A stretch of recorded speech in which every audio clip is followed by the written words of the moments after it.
A gente fala sobre o desembarque da bancada do partido, do PDT, da base aliada do governo Lula. O anúncio veio 4 dias depois do pedido de demissão do ex-ministro da Previdência, Carlos Lupe, em meio às investigações sobre fraudes no INSS.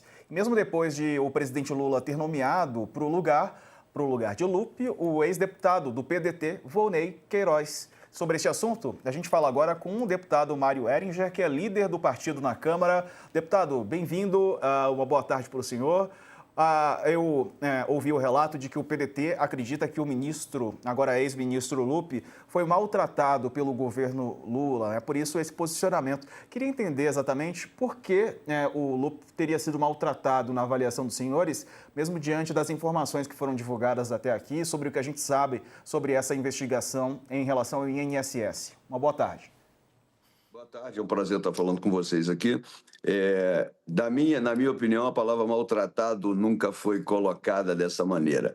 Ele foi ignorado, foi relegado a segundo plano, num momento onde precisava se mostrar que a corresponsabilidade pela indicação de qualquer nome, ela sempre passa por uma avaliação, uma investigação da Casa Civil ao nome proposto, no nome proposto. E, naquele momento, o que se caberia, na verdade, não era buscar um bode expiatório, era buscar, na verdade, a verdade, apurar quem fez as coisas erradas de verdade, dar o direito de defesa a todos, o amplo direito de contraditório, naturalmente, mas, é claro, dizer claramente desde o início que quem tivesse responsabilidade que pagaria pelos seus próprios atos.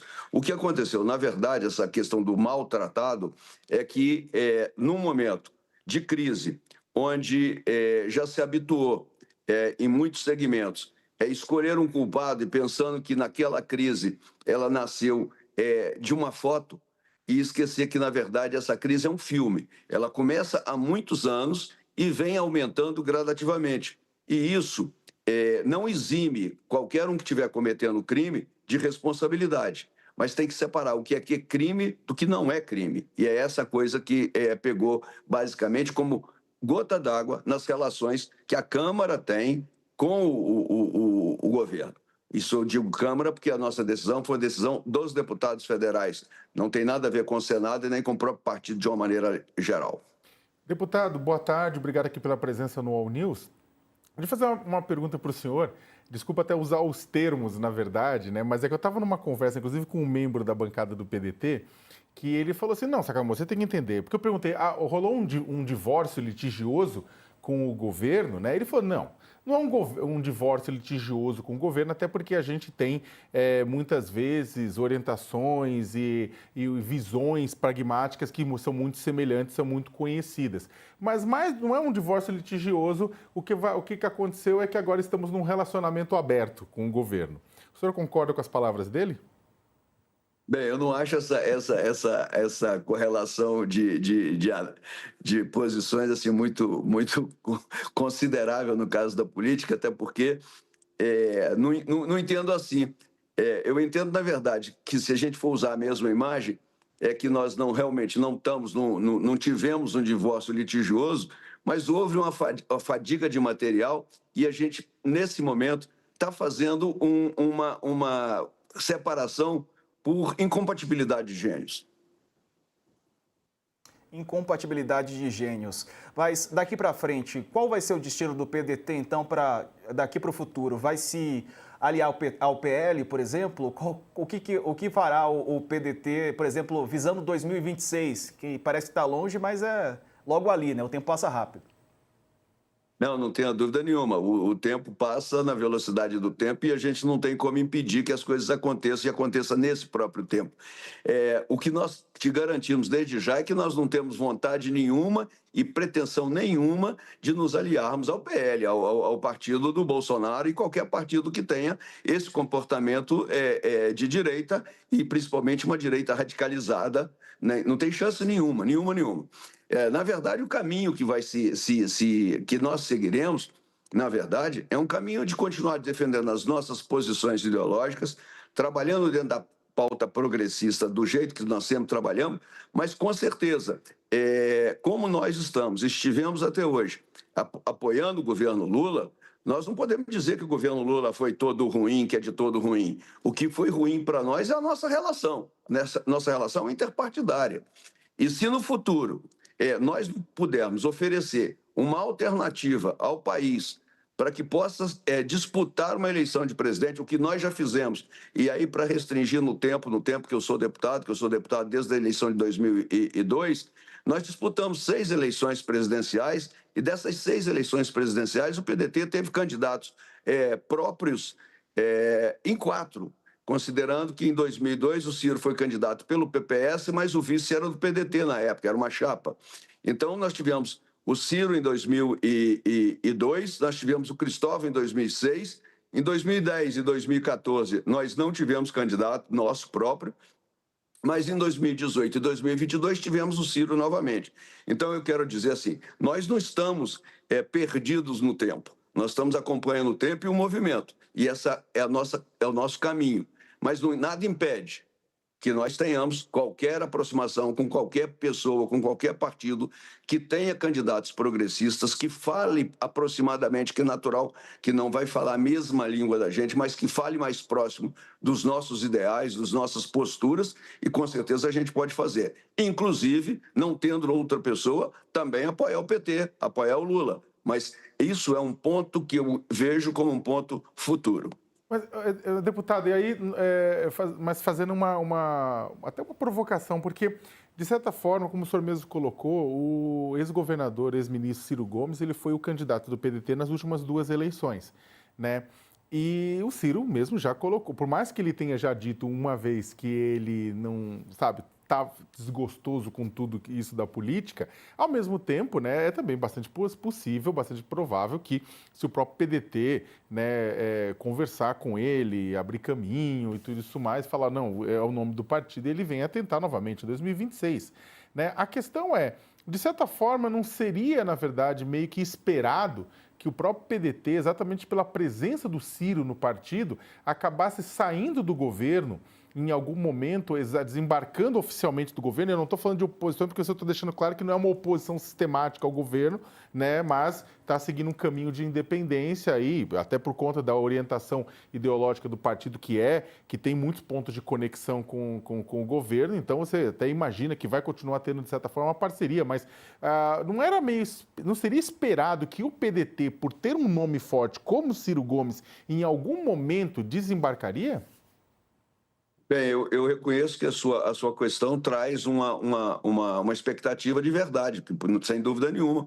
Quem tem um pré-candidato ou um componente nos seus quadros do peso de Ciro pode realmente ter essa expectativa. Não foi o caso que nos trouxe até aqui, porque não foi uma decisão partidária integral.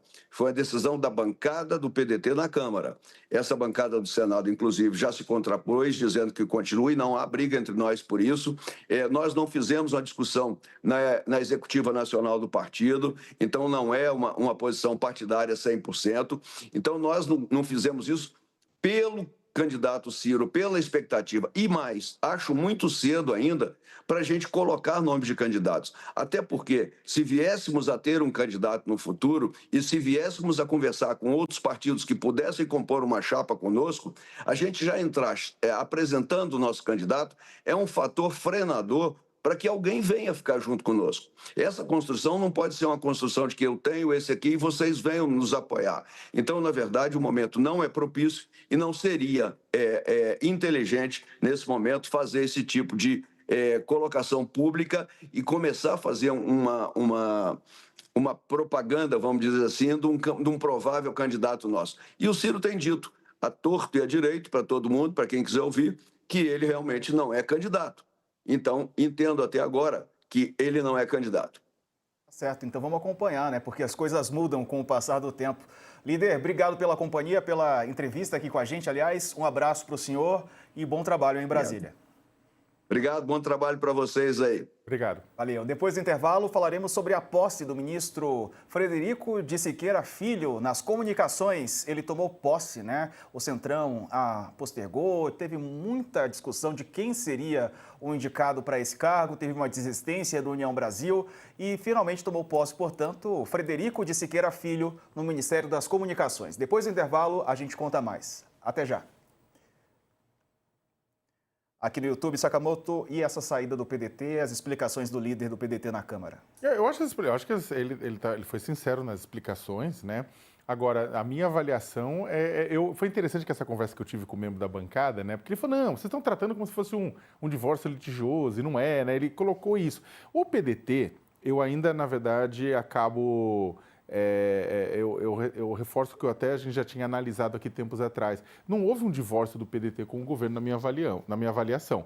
O PDT dá um sinal, ele fica insatisfeito, principalmente o PDT da Câmara, fica insatisfeito por conta da saída do Lupi. Agora, a saída do Lupi, do ponto de vista político, eu não estou falando que ele tem uma responsabilidade criminal sobre a história, mas do ponto de vista político, ele estava sendo apontado por membros do governo como corresponsável pelo que tinha acontecido por omissão, né, porque ele não tinha garantido ações o suficiente para que aquilo fosse resolvido, e aí o Lupi ele acaba tendo que ser substituído, o governo substitui para diminuir o impacto disso, isso, é claro, deixa insatisfeito a bancada do PDT.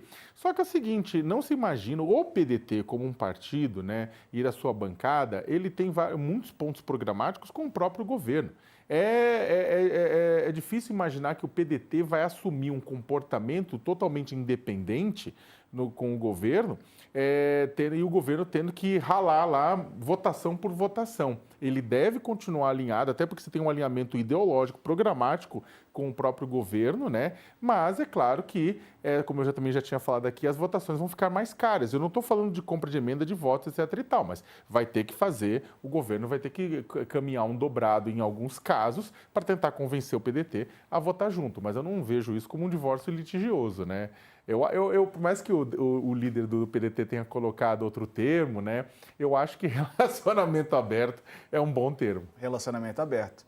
Pode pender ali, daqui a pouco, né? Tá namorando o outro também, quem sabe? Ou ficando com o outro. Eu acho que, eventualmente ficar é possível. Sim. Pensando na eleição. Sim. Né? Ainda mais se o Ciro for. Melhor se o Ciro for o candidato, mais que o Ciro, a gente comentou, eu falei, o Ciro não tá dizendo que não, que deu, que tá de saco cheio. Mas se for o Ciro candidato, e se aí for construído com outros partidos, eu não vejo difícil isso acontecer. Agora, também eu não vejo possível o PDT, acho muito difícil o PDT sair com alguém que bata de frente diretamente com o Lula, né? Por exemplo, se sair ele não vai ser vice ou não vai estar na chapa, o PDT, do governador de Goiás, Ronaldo Caiado, por exemplo. Sim, foi o que deixou claro aí o líder do PDT na Câmara.